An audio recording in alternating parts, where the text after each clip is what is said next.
Hey guys, this is Pete Tiger and welcome back to my channel. और आज के इस एपिसोड में मैं आप लोग के साथ दोबारा से इनह्यूमंस की टाइन कोई एपिसोड सेकंड शेयर करने वाला हूँ। फर्स्ट एपिसोड में हमने देखा था कि किस तरह से इनह्यूमंस के घर एटिलन जो कि मून के ऊपर है, वहाँ पे स्क्रल्स लोग जो है अपनी इन्वेजन शुरू कर देते हैं। क्योंकि स्क्रल के लोगों ने इस इन्वेजन को बहुत ज़बरदस्त तरीके से प्लान किया है। उन्होंने सिर्फ अर्थ के हीरोज़ के लिए नहीं बल्कि जो अर्थ से हीरोज़ लिंक करते हैं उनको भी निपटाने का फैसला किया है। और लास्ट एपिसोड में हमें ये पता चला था कि मेड्यूसा वगैरह के ऊपर बहुत ज़बरदस्त हमला होता है उनके घर के ऊपर ही। और दूसरी तरफ हमने देखा था कि जो ब्लैक बोल्ट इनह्यूमंस का किंग है उसको स्क्रल के लोगों ने कैद करके रखा था, क्योंकि वो उसकी वॉइस के जरिए एक ऐसा जहाज़ बना रहे थे जो उसकी वॉइस को इस्तेमाल करके उसको वेपनाइज करेगा। अब आगे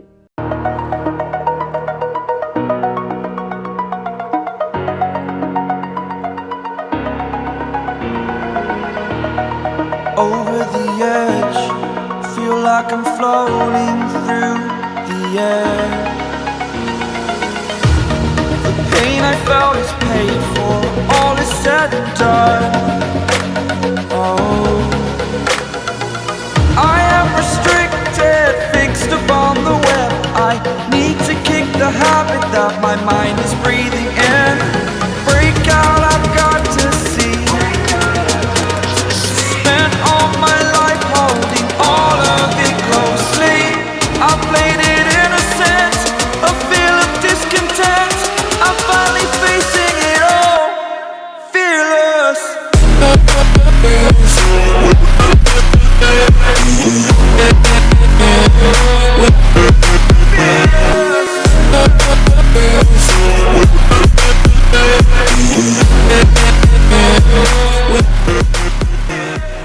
हम यहाँ से शिफ्ट होते हैं उसी पैनल के ऊपर जो हमने लास्ट एपिसोड में देखा था, जहाँ कार्नेक और लूना जो है आपस में बातें कर रहे होते हैं।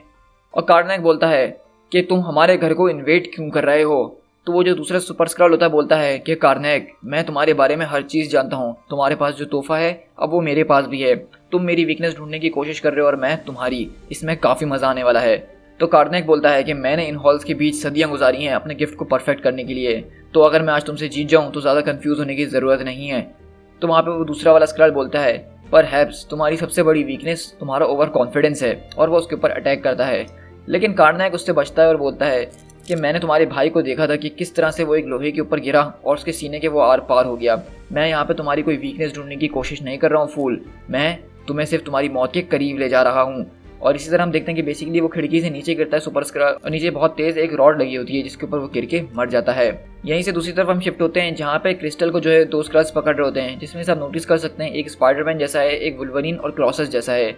और बोलता है कि ये रॉयल फैमिली से है, इसको हमें कैप्चर करना ही होगा, इसका नाम क्रिस्टल है। तो दूसरा वाला स्क्रॉल बोलता है कि अच्छा क्रिस्टल, चलो देखते हैं कि ये उसकी तरह शैटर भी होती है कि नहीं। और इस तरह वो उसको उठा के महल से बाहर फेंकते हैं।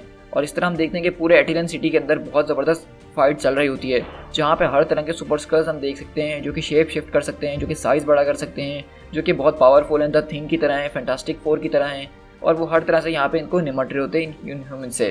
तो वहीं पे हम देखते हैं कि लॉक जॉ और क्रिस्टल पड़ी हुई होती है, और वहाँ से एक सुपर स्क्रल आता है और बोलता है कि हमने सोचा था कि ये मून जो है क्री के बहुत ज़बरदस्त माइटी वॉरियर से पॉपुलेटेड है, लेकिन यहाँ तो कोई वॉरियर नज़र नहीं आ रहा, सिर्फ एक औरत है।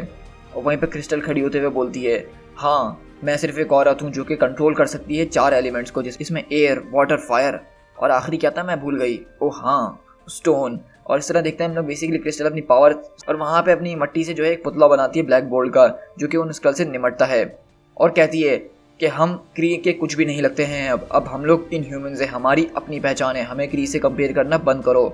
और इस वक्त तुम हमारी सिटी के अंदर ट्रेस पासिंग कर रहे हो। और यहीं से शिफ्ट होते हैं मेड्यूसा के पास, जो कि हमने देखा था लास्ट एपिसोड में कि वहाँ पे एक आदमी होता है जो कि मेड्यूसा से निमट रहा होता है और बोलता है कि द क्वीन ऑलमाइटी, आपके डेडली हेयर। मैं इस बारे में सोच ही रहा था कि इन लोगों ने मुझे रीड रिचर्ड की पावर्स क्यों दी, तुमसे निमटने के लिए और तुम्हें मारने के लिए। अब मुझे समझ में आया कि वो तुम्हारे बालों की वजह से, अगर तुम मेरे ज़्यादा करीब रहती तो तुम मुझे आराम से मार सकती थी, लेकिन अब तुम मेरा कुछ नहीं बिगाड़ सकती हो। तो मेड्यूसा बोलती कि मेरा हस्बैंड कहाँ है। तो बोलता क्या तुम्हें वाकई में लगता है कि मैं एम्पायर के प्लान्स तुम्हारे साथ ऐसे ही शेयर कर दूंगा।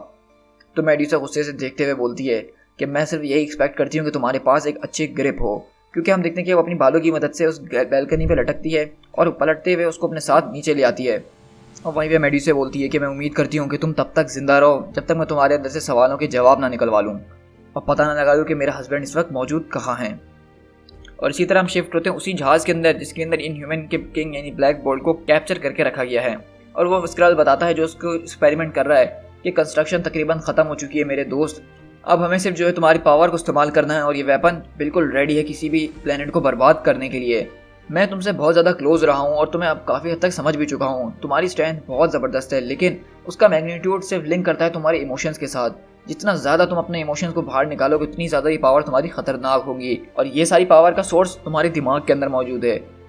तो इसीलिए मुझे तुम्हारा दिमाग खोल के चेक करना ही पड़ेगा कि आखिरकार ये किस तरह से काम करता है और इसको मैं किस तरह से अपने लिए इस्तेमाल कर सकता हूँ। वहाँ पे हम देखते हैं कि वह एक बस को इस्तेमाल करता है जिससे उसका वो दिमाग खोल रहा होता है इनह्यूमन के किंग यानी ब्लैक बोल्ट का, और बोलता है कि अब इसको पता करने का सिर्फ एक ही तरीका है। और तुम्हें पता है कि मैं अर्थ पे काफ़ी टाइम तक रहा हूँ क्योंकि मैं वहाँ के लोगों के बीच रहना चाहता था ताकि उनको समझ सकूँ। और जो ओरिजिनल सुपर स्क्रल प्रोग्राम था 1930s का, उसके अंदर भी मैंने वॉलंटियर किया था, लेकिन मेरी हालत देखते हुए उन लोगों ने मुझे इसके लिए एक्सेप्ट नहीं करा और मुझे दूसरे कामों पे लगा दिया है। दरअसल वो लोग मुझे कभी किसी चीज़ में आगे बढ़ने ही नहीं देते थे, लेकिन आज जब मैं तुम्हें उनके लिए वेपन की तरह इस्तेमाल करवाऊंगा तो मेरा नाम हर जगह होगा इस पूरे स्क्रल एम्पायर के अंदर। और इस तरह वो ब्लैक बोल्ट को वहाँ पर टॉर्चर कर रहा होता है, उसको दिमाग खोलने की कोशिश कर रहा होता है। और यहीं से हम टेरेजियन वाटर्स के अंदर शिफ्ट होते हैं जहाँ पे ट्राइगन जो होता है उससे निपटने के लिए भी स्क्रल आया हुआ होता है। और वो स्क्रल बोलता है कि जब डॉक्टर ने मुझे अप्रोच करा और कहा कि तुम्हें उनके पेट से निपटना है तो मैं समझ रहा था कि वो एक कुत्ते की बात कर रहे हैं, लेकिन इस तरह ट्राइगन जो है पानी से जब बाहर निकलता है तो उसको निपटा चुका होता है। और वो बोलता है कि शुक्र करो मैं मिला तुम्हें, अगर लॉक जो तुम्हें मिला होता तो तुम इस हालत में भी ना होते आज। इसी तरह वहाँ पे कार्नेक वगैरह हम देख रहे होते हैं कि यहाँ पे ज़बरदस्त तरीके से वो सारे स्क्रल से अकेले लड़ रहा होता है, जहाँ पे हम देखते हैं कि एक स्क्रल जो होता है वो एरीज गॉड ऑफ वॉर की जैसा होता है, कोई किसी की तरह होता है, लेकिन गॉर्गन जो है इन सब के ऊपर भारी पड़ रहा होता है और वहीं पे कार्नेक भी आता है उसकी मदद करने के लिए। और इसी तरह हम यहाँ से शिफ्ट होते हैं मेड्यूसा के पास, जो कि उस स्क्रल को जिसने अभी इसके ऊपर हमला करा था उसको लेके अपने साथ एक चैम्बर में जा रही होती है। तो क्रिस्टल उसको देखती है और पीछे जाती है और कहती है कि सिस्टर तुम्हें मेरी मदद की ज़रूरत है क्या? तो बोलती कि हाँ मेरे साथ नीचे चलो, हमें यहाँ पे जाना होगा और हमें इससे कुछ सवालों के जवाब निकलवाने होंगे। तो क्रिस्टल बोलती कि ये आप कर क्या रही हैं? तो वो बोलती कि मैं इससे सवालों के जवाब निकलवा रही हूँ। ये चैम्बर जो है इनह्यूमन की एवोल्यूशन के लिए बनाया गया था, किसी टॉर्चर के लिए नहीं। तो वो स्क्रल बोलता है कि टॉर्चर, तुम्हारा ये आइडिया जो है मेरे चेहरे पे मुस्कान ले आता है कि तुम जैसी छोटी सी रेस मुझे क्या टॉर्चर कर सकते हो। मैं जो हूँ अपने एम्पायर के लिए जान दे सकता हूँ, मैं एक लॉयल स्क्रल हूँ, तुम मेरा कुछ नहीं बिगाड़ सकती हो क्वीन। तो बोलती कि ओ हाँ तुम मरोगे ज़रूर, लेकिन एक बात मैं तुमसे प्रॉमिस करती हूँ कि जब तुम मरोगे तो तब तुम स्क्रल नहीं रहोगे। और इसी तरह वो उसको इस चैम्बर के अंदर डालती है जो कि इनह्यूमन्स की एवोल्यूशन के लिए बेसिकली बनाया गया होता है।